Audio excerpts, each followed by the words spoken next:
अस्सलाम वालेकुम नाज़रीन, आपकी मेज़बान तैयबा अवान आपकी खिदमत में हाजिर है और आप देख रहे हैं नया दौर टीवी। इसमें मेरे साथ सीनियर क्राइम रिपोर्टर मियां आबिद साहब मौजूद हैं। कुछ रोज़ पहले लाहौर के इलाका इचरा में एक इंसिडेंट पेश आता है कि जहां पर एक वालदा बेरहमी और इतनी सफाकियत से अपने 3 बच्चों को ज़िबा कर देती है। उसके बाद ये कबूल भी कर लेती है कि मैंने ये क्यों किया, मैं अपने शौहर से तलाक लेना चाहती थी, बच्चे शादी में रुकावट बन रहे थे, इसकी वजह से ये हुआ। ये केस सिर्फ लाहौर पाकिस्तान में नहीं बल्कि पूरी दुनिया में इस टाइम जो है वो चल रहा है। लोग इस पर अफसरदा हैं और अफसोस का इजहार कर रहे हैं। मियां आप इससे जानते हैं कि इस केस में आगे क्या जो इन्फॉर्मेशन आई है और ये केस सीसीटीवी के हवाले क्यों किया गया। अस्सलाम वालेकुम। वालेकुम सलाम। सर कैसे हैं आप? जी मैं ठीक हूँ। मियां आबिद साहब, आपने देखा इचरे में एक ऐसा अफसोसनाक वाक़या पेश आया जिसको देखकर हर आंख जो है अश्क बहा है। आप इस बारे में क्या राय रखते हैं? जी इसमें तो कोई दो राय नहीं है कि माँ जो है उसका तो दुनिया में एक all over the world, even ना सिर्फ इंसानों में बल्कि जानवरों में माँ से अनमोल रिश्ता कोई नहीं है। ये कहा भी जाता है, देखा भी गया है। देखा भी गया है, कहा भी जाता है। अब उसमें प्रॉब्लम ये हो गया कि हम लोग यहाँ बैठ के एक सिविलाइज सोसाइटी में ये जज कर लेते हैं कि कौन क्या करेगा या किसने क्या किया और क्यों किया। तो उसमें कभी भी हमने ये नहीं देखा कि सर्कमस्टेंसेस क्या है, एटमॉस्फेयर क्या है। अब आप देखें कि एक शख्स जो है वो अफगानिस्तान से चलता है या KPK से चलता है और लाहौर में आके वो ब्लास्ट कर देता है, खुद को धमाका कर लेता है, तो हम समझते हैं कि यार इसको इतनी अकल नहीं थी, इसने इतने लोगों को मार दिया।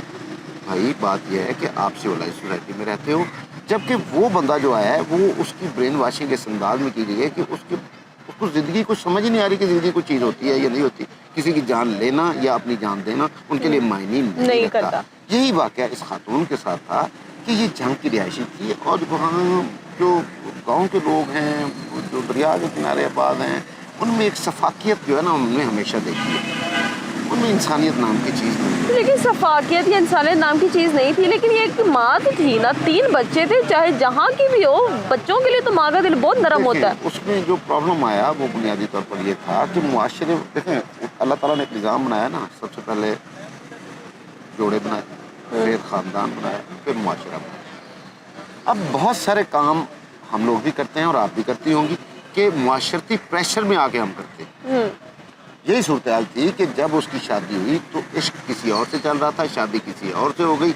अब वो जब शादी हो गई और 3 बच्चे पैदा हो गए तो उसमें उसका शौहर ये इल्ज़ाम लगाता था और उसकी सास और देवर या दूसरे लोग वो इल्ज़ाम लगाते थे कि ये बच्चे उसके नहीं हैं, यानी उसके शौहर से नहीं हैं, ये किसी और के बच्चे हैं। तो वो उन चीज़ों को बर्दाश्त नहीं कर सकी। अब वो ये चाहती थी कि अगर वो वापस मैके भी जाती है इससे तलाक लेके तो वहाँ पे भी लोग यही कहेंगे कि ये बच्चे इसके नहीं हैं। अब बच्चों के लिए भी अजाब बन जाना था और खातून के लिए भी अजाब बन जाना था। अब जो बच्चों को उसका जो आशना था वो भी एक्सेप्ट नहीं करना चाहता होगा, तो इस वजह से उसने बच्चों को जान छुड़ाने के लिए, बच्चों को रास्ते की जो रुकावट थी वो दूर करने के लिए अपने रास्ते से हटा दिया और वो ये समझती थी कि मैं ड्रामा करके शायद बच जाऊंगी, तो लेकिन उसके बचने का चांसेस कोई नहीं।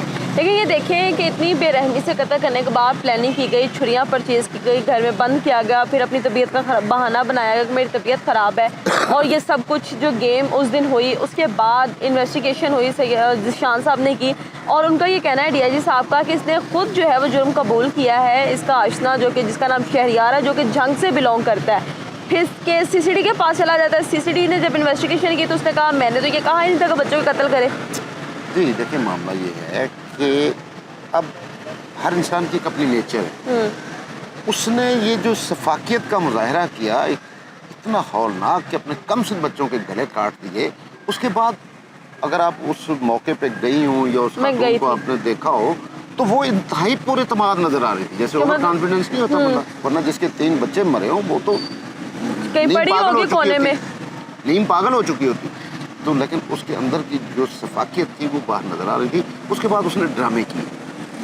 अब ड्रामे जो थे वो 3-4 पॉइंट उसने बदले जी मेरी तबीयत ख़राब हो गई है, रात भी मेरा ब्लड प्रेशर लो हुआ था। वो क्योंकि 1-2 दिन पहले या 4 दिन पहले प्लानिंग कर चुकी थी, चाकू भी वही तेज़धार खरीद के आई और उस जो नया चाकू 1 दिन पहले खरीदा था उसी से बच्चों को मारा। तो उसमें जो खातून थी उसके ड्रामे और जो शवाहिद थे, अब देखें ना कि वो ताला लगा के बाहर जाती है, फिर अपने शौहर को कॉल करती है, फिर शौहर के साथ वापस आती है, ख़ुद ताला खोलती है।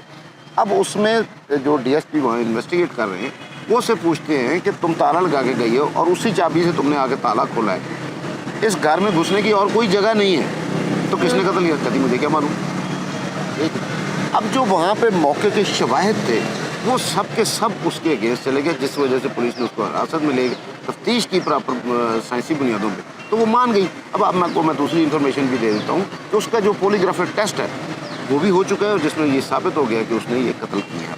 مطلب پولیگرافی ٹیسٹ میں کیا ثابت ہوا ہے اور کیا چیزیں جو ہے وہ جو اس نے نکلی ہیں؟ اعتراف جرم کیا وہ جھوٹ نہیں تھا، وہ سچ تھا۔ پولیگرافک ٹیسٹ بنیادی طور پہ یہی نا کہ سچ اور جھوٹ کا پتہ لگانے کے لیے، تو وہ کلیئر ہو گیا۔ وہ کلیئر ہو گیا۔ اچھا، کیس سی سی ٹی کے حوالے کرنے کا کیا مقصد تھا؟ کیا لگے گا کہ کیس سی سی ٹی کے حوالے کر دیا گیا تو کیا انصاف ملے گا ان بچوں کو؟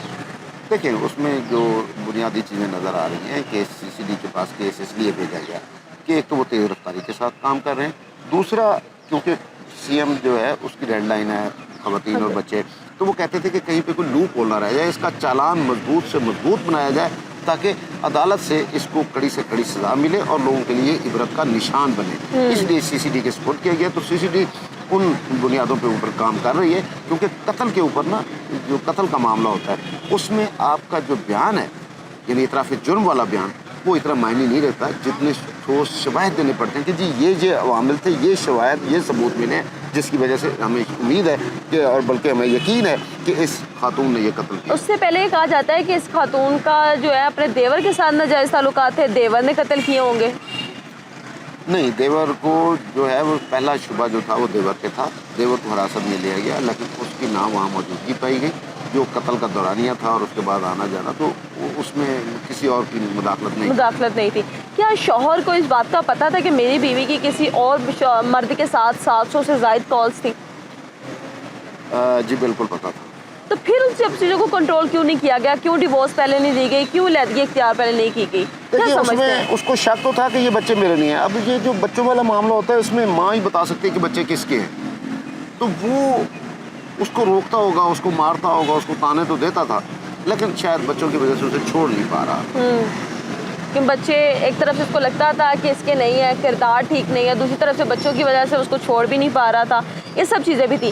دیکھیے اب جو ایکسٹرا یہ جو کہتے ہیں نا جو خواتین شادی کے بعد ریلیشنز رکھتی ہیں ان میں یہی اکثر دیکھنے کو ملتا ہے کہ اپنے ایک کو چھوڑ کے دوسرے کے پاس جانا چاہتی تھی، پہلے شوہر کے پاس واپس جانا چاہتی تھی، حلالہ کرنا چاہتی تھی، بچے رکاوٹ بن رہے تھے، طلاق لینا چاہتی تھی، شوہر رکاوٹ بن رہا تھا، آشنا سے ملنا چاہتی تھی، یہ کیسز پھر قتل تک چلے جاتے ہیں۔ تو اس کی کیا بڑی وجہ سمجھتے ہیں آپ؟ لیکن انسان اپنی خواہشات کی تکمیل کے لیے بہت کچھ کر جاتا ہے، اس میں سگے ماں باپ کو مار دیا جاتا ہے۔ آپ نے بے شمار خبریں سنی ہوگی کہ آشنا کے ساتھ مل کے اپنے بھائی کو قتل کر دیا، اپنے سابقہ شوہر کو قتل کر دیا، اپنے موجودہ شوہر کو قتل کر دیا۔